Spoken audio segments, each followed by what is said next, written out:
A nação de Israel, especificamente a nação de Jerusalém, ela começou a fazer algumas coisas que Deus não se agradava.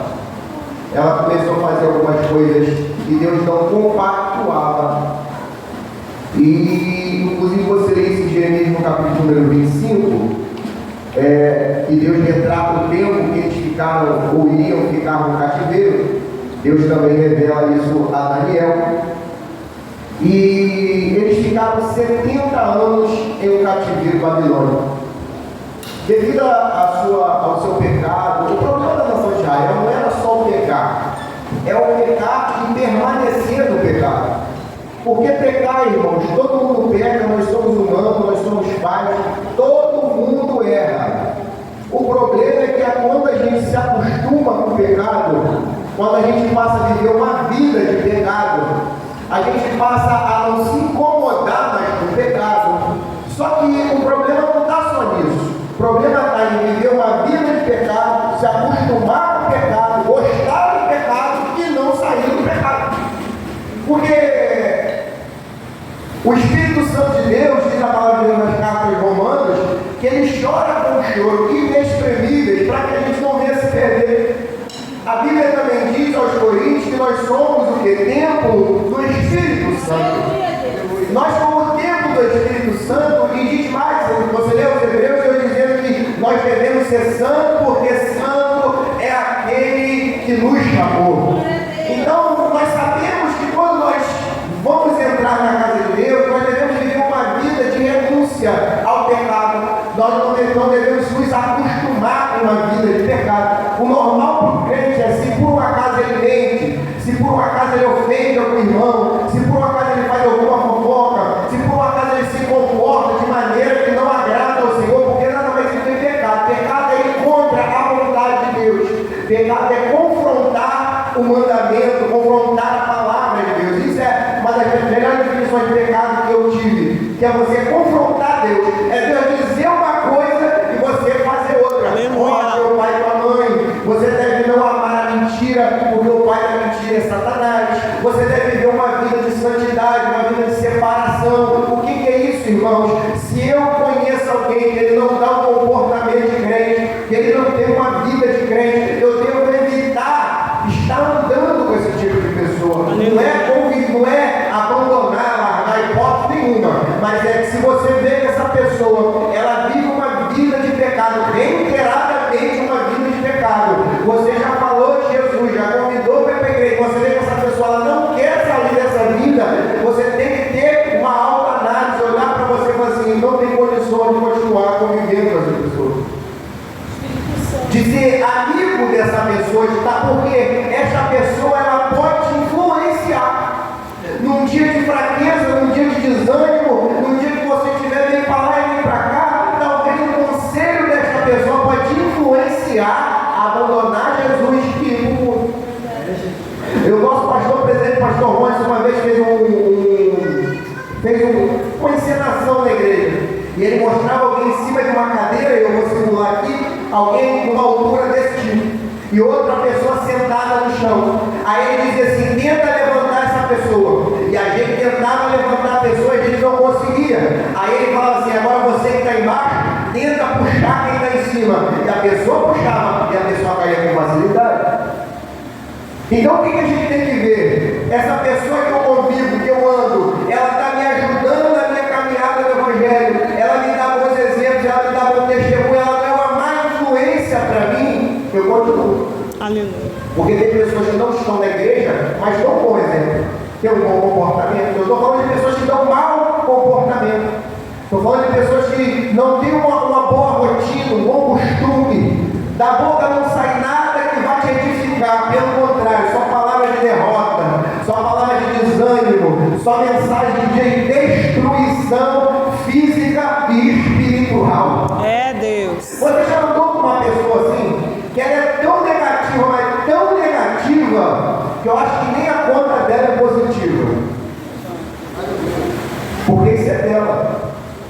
Cabe a nós, como servos de Jesus, sempre tiver uma oportunidade, pregar o Evangelho, falar de Jesus. Mas se essa pessoa não quiser mudar, cabe a nós, chegar meu amigo, a gente vai ter dificuldade de andar junto, porque a palavra de Deus diz que não pode jorrar duas águas do mesmo jarro.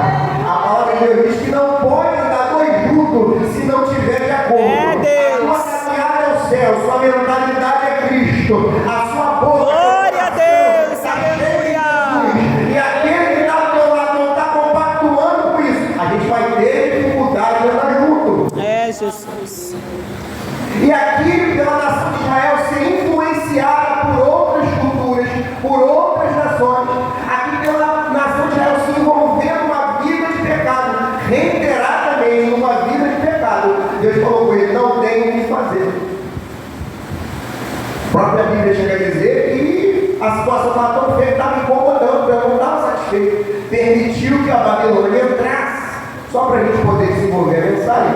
Permitiu que a Babilônia entrasse, levasse o povo cativo, e o povo ficou 70 anos. Meu Deus. Olha como é que a nação de Israel é difícil de se convencer. Quando Deus tira o povo do Egito, que estava na vida de pecado, também, e que Deus aperta Faraó, eles ficam 40 anos andando no deserto. Então já era para eles terem aprendido que quanto mais tempo eles demoram para aprender, mais tempo eles ficam no processo. Verdade. Só que eles não aprendem. E agora eles ficam 70 anos na Babilônia. Você vê que o período vai só aumentando, porque eles continuam sem aprender. Aleluia.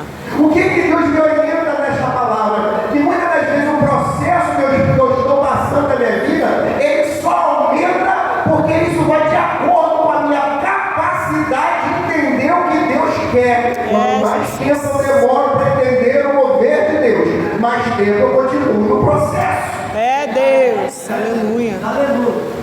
Porque a vontade de Deus, irmão, não é que você se perca. A vontade de Deus não é ver você no alcoolismo, na prostituição. A vontade de Deus não é ver você amando as coisas deste mundo. Pelo contrário, Deus quer que todos vão morar no céu. Tanto que a Bíblia diz que Deus amou o mundo. Deus morreu pelo mundo. Então Deus quer que todos vão morar no céu.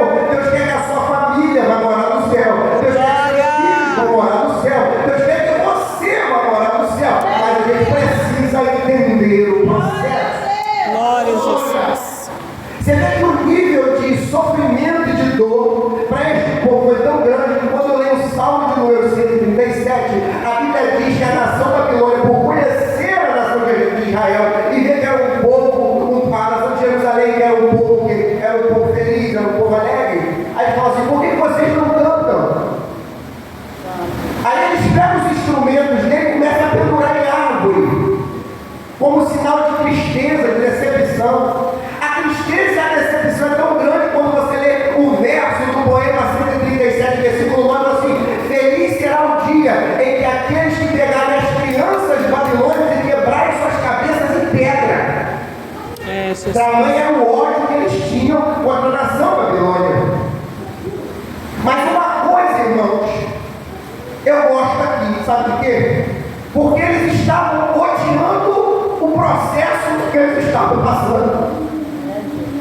E quando a gente odeia o processo, quando a gente está insatisfeito com o processo, mas quando a gente está insatisfeito, a gente não está gostando, mas a gente está entendendo que o processo é Deus, está na dependência dele, ainda tem condições de evoluir, melhorar e sair. Ô, glória.